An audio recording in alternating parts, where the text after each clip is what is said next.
سنت کے خلاف قانون آ جائے.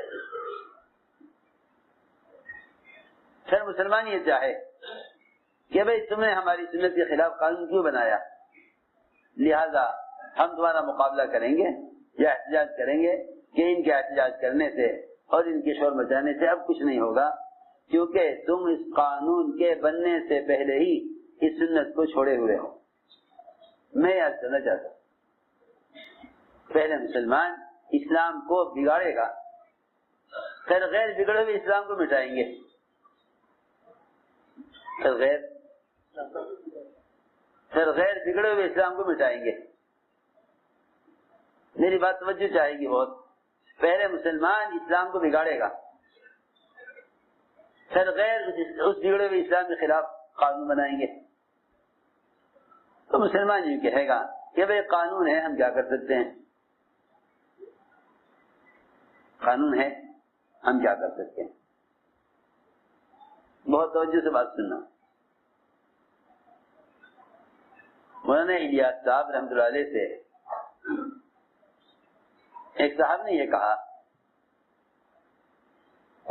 کہ اسلام کے خلاف قوانین پاس ہو رہے ہیں، اسلام کے خلاف قوانین پاس ہو رہے ہیں کہ مسلمان تجارت حلال نہ کر سکے، مسلمان شادیوں میں سے متعلق مسائل میں شریعت پر قائم نہ رہ سکے. تو اللہ تعالی مسلمانوں کو اختیارات کیوں نہیں دے دیتے؟ سنو غور سے، توجہ سے بات. عہدے، منصب، صدارت، وزارت مسلمان کو اللہ تعالی کیوں نہیں دے دیتے؟ تاکہ ان کے ذریعے سے اسلامی قوانین کی حفاظت ہو. پہلی بات تو یہ ہے کہ اسلام حکام سے قائم نہیں ہوتا، اسلام حکام سے قائم نہیں ہوتا، اسلام حکام سے قائم نہیں ہوتا. پہلی بات تو یہ ہے. دوسری بات یہ ہے کہ بھئی مسلمان دین کے احکام کو خود توڑے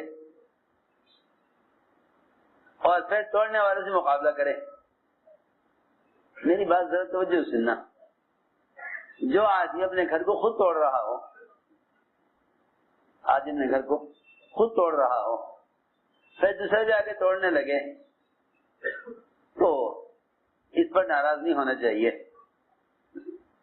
کہ بھئی آپ توڑ رہے تھے، ہم تو آپ کے ساتھ توڑنے میں شریک ہو گئے.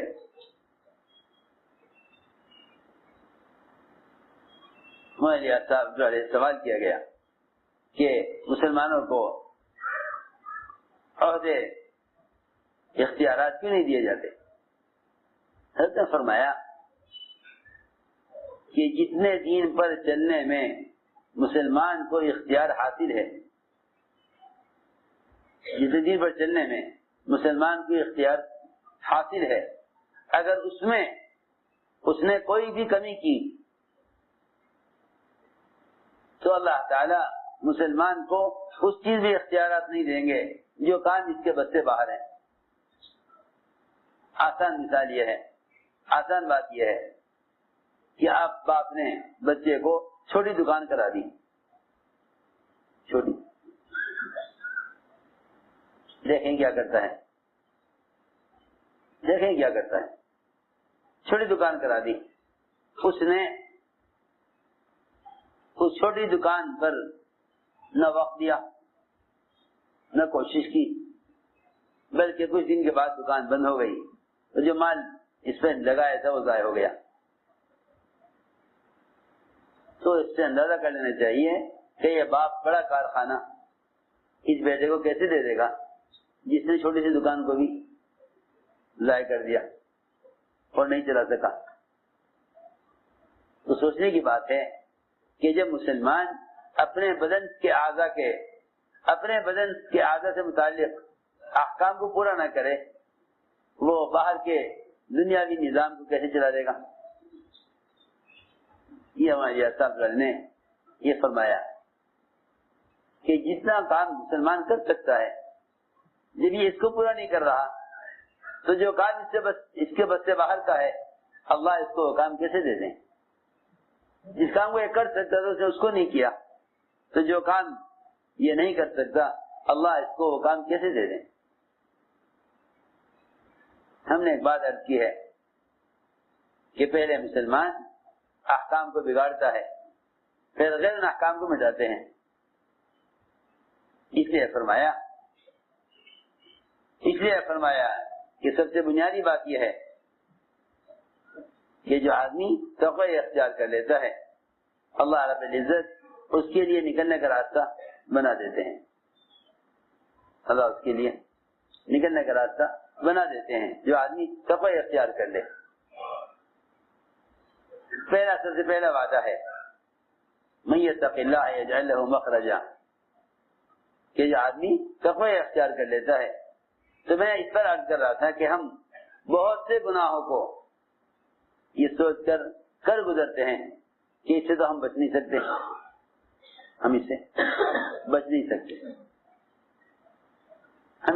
سکتے. مثال کے طور پر عرض کرتا ہوں، کمائی کے نقشے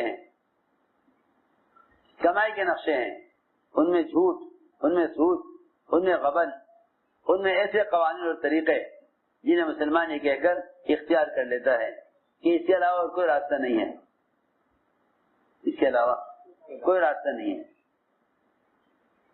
اللہ تعالی آزما کر دیکھتے ہیں کہ اگر ایک طرف حکم ہو اور ایک طرف اللہ کا حکم ہے، ایک طرف اسباب ہیں، یہ اسباب کے لیے حکم توڑتا ہے یا حکم کے لیے اسباب کو چھوڑتا ہے؟ اللہ تعالی تھوڑی سی آزمائش لا کر دیکھنا چاہتے ہیں کہ میرا بندہ کون سا راستہ اختیار کرتا ہے.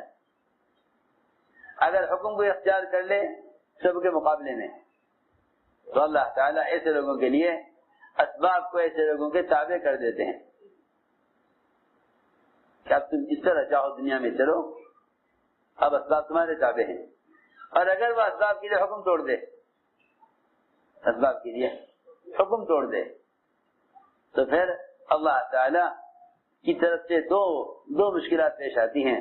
ایک تو حرام اسباب میں آدمی الجھ جاتا ہے، اور دوسرے اللہ تعالیٰ ان اسباب میں بھی دشواریاں اور ان اسباب کے اندر بھی اللہ رب العزت ناکامیاں لے آتے ہیں.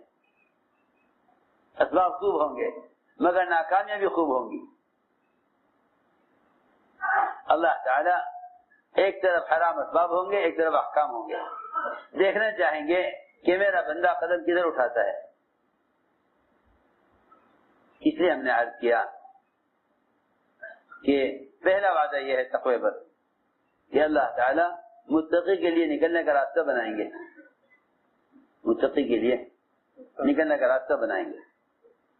من یتق اللہ یجعل له مخرجا، کہ جو آدمی تقوی اختیار کر لیتا ہے اللہ تعالیٰ اس کے لیے نکلنے کا راستہ بنا دیتے ہیں.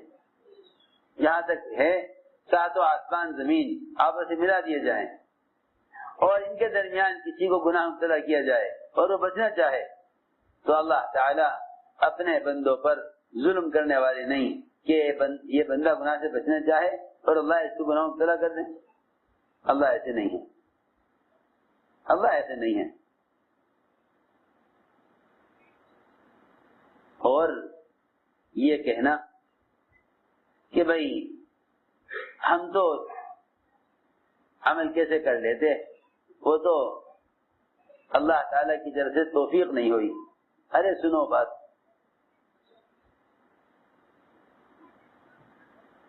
سنو غور سے بات. شیطان نے اس زمانے میں ایک تسلی دی ہوئی ہے ایمان والوں کو کہ بھائی وہ تو اللہ کی طرف سے اگر توفیق ملے گی عمل کی تبھی تو عمل ہوگا. ایک دوسرے سے دعا کراتے ہیں، بھائی دعا کرو اللہ مجھے توفیق عطا فرما دے، اللہ مجھے توفیق عطا فرمائے. لیکن جب تک اللہ کی طرف سے کسی کو عمل کی توفیق نہ ہو وہ آدمی عمل کیسے کر سکتا ہے؟ یہ شیطان کا اتنا زبردست دھوکہ ہے، کیونکہ لوگ توفیق کو سمجھے نہیں. لوگ یہ سمجھتے ہیں عمل کا ہونا توفیق ہے، حالانکہ عمل کا ہونا توفیق نہیں ہے. سنو میری بات توجہ سے جاگ کر، عمل کا ہونا توفیق نہیں ہے. دعا کر دو مجھے نماز کی توفیق ہو جائے، بھائی دعا کر دو ہمیں سچ کی، زکوٰۃ کی، ہمیں اللہ کے احکام کو پورا کرنے کی توفیق ہو جائے. او ہو یہاں تک کہ گزرتے ہیں کہ اگر اللہ توفیق نہ دے پھر تو انسان کے بس کی بات نہیں ہے. بالکل غلط بات ہے. توفیق عمل ہونے کو نہیں کہتے، توفیق عمل ہونے کو نہیں کہتے. ہماری بات دھیان سے سننا، توفیق عمل ہونے کو نہیں کہتے، بلکہ توفیق کہتے ہیں اعمال کے اسباب اور ذرائع کا مہیا ہو جانا. اعمال کے اسباب اور ذرائع کا مہیا ہو جانا توفیق ہے. میں عرض کروں گا، اس کو آسان کروں گا.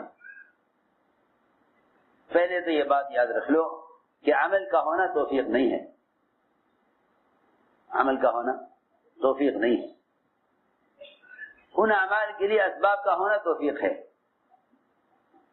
ان اعمال کے لیے اسباب کا ہونا توفیق ہے. خوب توجہ سے میں آسان کرتا ہوں. ایک آدمی پیدائشی اندھا ہے،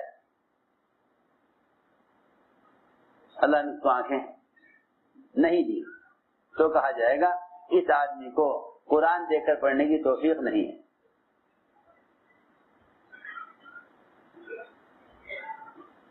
اس آدمی کو قرآن دے کر پڑھنے کی توفیق نہیں ہے کیونکہ اللہ نے اس کو آنکھ نہیں دی. اس آدمی کو، یہ آدمی اس کے پیر نہیں ہیں، اللہ نے اس کو نماز میں کھڑے رہنے کی توفیق نہیں دی. سمجھنی چاہیے بات. اس کو اللہ نے نماز میں کھڑے ہونے کی توفیق نہیں دی ہے کیونکہ اس کے پیر نہیں ہیں. ایک آدمی کو اللہ نے مال نہیں دیا تو اللہ نے اس کو زکوٰۃ کی توفیق نہیں دی. اللہ مال دیں گے تو پھر اللہ اس کو زکوٰۃ کی توفیق دیں گے. یہ ہرگز بات صحیح نہیں ہے اور انتہائی غلط بات ہے کہ آدمی کے پاس مال ہو اور یہ کہ جی مجھے زکوٰۃ کی توفیق نہیں. ایک آدمی کے پاس آنکھ ہو اور وہ یہ کہے کہ مجھے قرآن دے کر پڑھنے کی توفیق نہیں. دعا کر دو اللہ مجھے قرآن پڑھنے کی توفیق دے دے. ارے اللہ نے تمہیں توفیق دی ہوئی ہے. میری بات یاد رکھو، اللہ اگر توفیق نہ دیتے تو عذاب بھی نہ دیتے. اللہ اگر توفیق نہ دیتے عذاب بھی نہ دیتے. اللہ تعالیٰ اپنے بندوں کو احکام کے توڑنے پر جو عذاب دینے والے ہیں وہ عذاب اسی لیے دیں گے کہ اللہ نے توفیق دی ہوئی ہے. ہماری بات سمجھے نہیں سمجھے؟ سمجھے بات؟ بہت دھیان سے بات. شیطان نے ہم سب کے لیے ایک ایسا راستہ بنا دیا جس پر سب چل رہے ہیں یہ کہہ کر کہ جی ہم کیا کر سکتے تھے جب اللہ نے ہمیں توفیق نہیں دی. اگر اللہ توفیق نہ دے تو انسان کے بس کی، ارے انسان کے بس کی بات نہ ہوتی تو اللہ تعالیٰ تمہیں اسباب اعمال کیوں دیتے؟ اللہ نے تمہیں اعمال کے اسباب دیے ہیں. اللہ نے تمہیں، جی ہاں، اللہ تعالیٰ کی طرف سے انسان عمل کا مکلف ہو چکا، یہی توفیق ہے. اللہ نے انسان کو حکم جو دیا ہے نا کہ یہ کرو. لا یکلف اللہ نفسا الا وسعها. اس کا مطلب یہ نہیں ہے کہ بھئی انسان جو کام نہ کر سکے اللہ نے اس کو اس کا مکلف نہیں بنایا. ارے سنو تو صحیح، اس کا مطلب یہ ہے کہ اللہ نے تمہیں جس چیز کا مکلف کیا ہے اس کی تمہارے اندر گنجائش رکھی ہے. تمہارے اندر اس کی استطاعت اور اس کی گنجائش اور اس کے کرنے کی استعداد رکھی ہے. آدمی عمل نہ کرے اور یہ کہے کہ اللہ نے توفیق نہیں دی. آدمی عمل نہ کرے اور یہ کہے کہ میں نہیں کر سکتا. کہ نہیں، اگر آج یہ کام نہ کر سکتے تو اللہ آپ کو اس کا حکم نہ دیتے. کتنی آسان بات ہے. اگر آج یہ کام نہ کر سکتے تو اللہ آپ کو حکم نہ دیتے. اتنی آسان بات ہے. اللہ نے آپ کو احکام دیے اس لیے ہیں کہ آپ کے اندر اس حکم کے پورا کرنے کی استعداد اور قوت رکھی ہے. لا یکلف اللہ نفسا الا وسعها. کہ اللہ تعالیٰ نے ہر انسان کو، اے بھائی کیسے کھیل رہے تو کھیل میں لگ رہے، کھیلو مت، بس سنو دھیان سے، اس کو چھوڑ دو، سنو غور سے.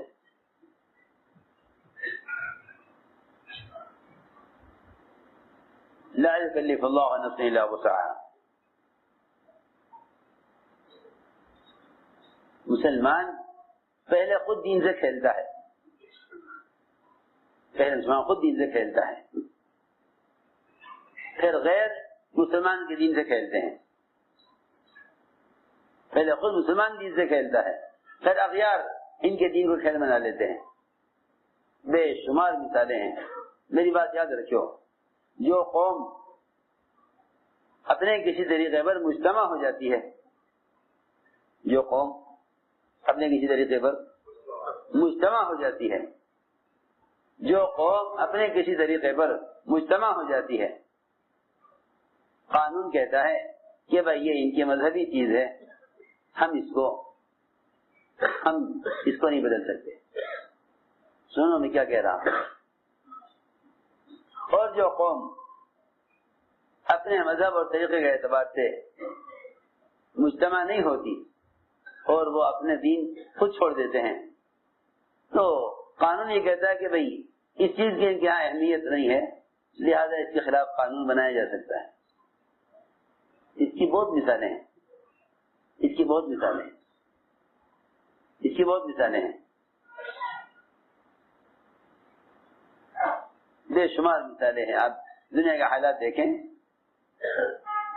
جس چیز پر اہل باطل بھی مجتمع ہو جائیں گے، قانون کہے گا کہ یہ ان کی مذہبی چیز ہے. تو میں نے عرض کیا پہلے مسلمان خود اپنے دین سے کھیل چکا، تو پھر سارا باطل وہ کسی بھی حکم کے خلاف قانون بنا سکتا ہے. ہر مسلمان یہ کہے گا کہ قانون ہم کیا کر سکتے ہیں. تو اس پر میں عرض کر رہا تھا کہ اب یہاں تک پہنچ گئے ہم کہ بھائی کیا کریں. ہم تو کوشش کرتے ہیں مگر اللہ نے توفیق نہ دی. اس کو میں عرض کر رہا تھا اگر اللہ توفیق نہ دیں گے تو عذاب بھی نہ دیں گے. اللہ تعالیٰ نے جو احکام دیے ہیں انسان کو، وہی احکام دیے ہیں جس کی انسان کے اندر طاقت رکھی ہے. انسان کے اندر جس کی طاقت رکھی ہے. اللہ نے یہ نہیں کہا کوئی آسان پہ چڑھے گا تو ہم اس کو عذاب دیں گے، کہ نہیں انسان کی طاقت ہے. باہر ہے کہ آدمی آسان پہ چڑھ ہی نہیں سکتا. جس چیز کی طاقت نہیں انسان کے اندر، اس کا اللہ نے حکم بھی نہیں دیا. جس چیز کے کرنے کا ارادہ انسان کے اندر رکھا ہے، اس سے اللہ تعالیٰ نے رکنے کا حکم دیا ہے. رکنے کا حکم دیا ہے، تقاضا رکھا ہے انسان کے اندر کہ تم میرے پیدا کیے ہوئے تقاضے کو میرے حکم پہ قربان کر دو. کیسا آسان ہے. نیند کا تقاضا نماز فرض، بھوک کا تقاضا روزہ فرض، شہوت کا تقاضا زنا حرام، شہوت کا تقاضا زنا حرام، مال کا تقاضا چوری حرام، مال کا تقاضا چوری حرام، مال کا تقاضا ضرورت زکوٰۃ فرض. سارے آپ احکام اٹھا کے دیکھیں، جتنے بھی احکام ہیں انسان کے بدن کی چاہت کے خلاف آئے ہیں. اور یہ بات نہیں ہے کہ انسان اسے برا نہیں کر سکتا کہ اللہ نے ہر انسان کے اندر استعداد رکھی ہے اللہ کے حکم کو پورا کرنے کی. اس کو میں عرض کر رہا تھا کہ توفیق عمل کرنے کا نام نہیں ہے. توفیق عمل کرنے کا نام توفیق نہیں ہے، بلکہ اس عمل کے کرنے کے اسباب اور اس کی استعداد کا ہونا توفیق ہے. اللہ نے ہمیں توفیق دی ہوئی ہے، اللہ نے توفیق دی ہوئی ہے. اللہ اگر توفیق نہ دیتے تو عذاب بھی نہیں دیتے. میں عرض کرتا ہوں ایک آدمی کے پاس مال نہیں ہے، اللہ یہ نہیں پوچھیں گے تمہیں زکات کیوں نہیں دی. ایک آدمی کے پاس مال نہیں ہے، اللہ یہ نہیں کہیں گے تم نے حج کیوں نہیں کیا. یہ ہے سمجھنے کی بات. تو میں نے عرض کیا کہ بہت سے گناہ ایسے ہیں جنہیں سمجھ کر گزرتے ہیں کہ اس سے بچنا مشکل ہے، ان سے بچنا مشکل ہے. بہت سے گناہ یہ سوچ کر لیتے ہیں کہ ان سے بچنا مشکل ہے. لیکن اگر کوئی شخص گناہ سے بچنا چاہے اور سارے راستے اس کے لیے بند کر دیے گئے ہوں اور پھر وہ چاہے گناہ سے بچنا اور اس کے لیے قدم اٹھائے تو اللہ رب العزت اس کے لیے نکلنے کا راستہ ضرور بنائیں گے. یوسف علیہ السلام کو گناہ کے اندر مبتلا کرنے کی کوشش کی گئی اور یہ نکل کر نہ بھاگے اس کے لیے دروازے بند کیے گئے. لیکن یوسف علیہ السلام نکل کے بھاگے. اللہ کی شان، جس دروازے پر پہنچتے تھے وہ دروازہ ان کے پہنچنے سے پہلے ہی کھل جایا کرتا تھا. اللہ تعالیٰ دیکھتے ہیں کہ اس میں خود کتنا تقاضا ہے اس گناہ سے بچنے کا. نہیں یتق اللہ یجعل لہ مخرجا. جو آدمی کسی بھی گناہ سے بچنا چاہتا ہے ہم اس کے لیے بچ کر نکلنے کا راستہ بنا دیتے ہیں. ریکنسٹرکشن آف امہ ایک وعدہ. دوسری بات یہ ہے، اور یہ مخرج کا مطلب یہی نہیں کہ آدمی گناہ کے لیے مجبور کیا جائے اور بچنا چاہے. تجارت میں، زراعت میں جتنی سرمایہ داری کے نقشے ہیں ان سب میں یہی بات ہے کہ جو آدمی جس دنیا کے اعتبار سے جس لائن میں بھی ہو اگر اس لائن کے حرام سے بچنا چاہتا ہے تو اللہ رب العزت اس سے بچنے کا راستہ اس کے لیے نکالیں گے. دوسرا وعدہ یہ ہے وَيَرْزُقْهُ مِنْ حَيْثُ لَا يَحْتَسِبُ کہ اللہ تعالیٰ اس کو رزق ایسے راستے سے دیں گے کہ جہاں اس کا وہم و گمان اور خیال بھی نہ پہنچے گا. وَيَرْزُقْهُ مِنْ حَيْثُ لَا يَحْتَسِبُ کہ ایسی جگہ سے رزق دیں گے جہاں خیال اور گمان نہیں پہنچے گا. اس لیے اللہ تعالیٰ نے صحابہ کرام کو مال دو راستوں سے دیا. ایک اسباب کے بغیر دیا اور دوسرے اسباب میں اسباب سے زیادہ دیا. سنو، اسباب کے بغیر دیا یا اسباب میں اسباب سے زیادہ دیا. اسباب کے بغیر بھی دیا اور اسباب میں ان اسباب سے زیادہ بھی دیا. اس لیے کہ ہم اللہ تعالی کے ساتھ بدگمان ہو گئے اس طرح کہ ہم ایک سبب سے اتنا ہی لینے کی امید کرتے ہیں جتنا اس سبب میں دینے کی استعداد ہے.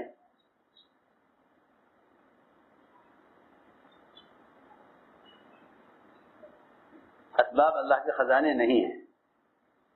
اسباب اللہ کے خزانے نہیں ہیں. اسباب کیا اللہ کے خزانے ہوتے؟ پوری جہنم اور جہنم کا سارا عذاب یہ اللہ کے عذاب کا خزانہ نہیں ہے بلکہ عذاب کے خزانے کا ایک ذرہ ہے. عذاب کے خزانے کا ایک ذرہ، عذاب کے خزانے سے ایک ذرہ جہنم ہے.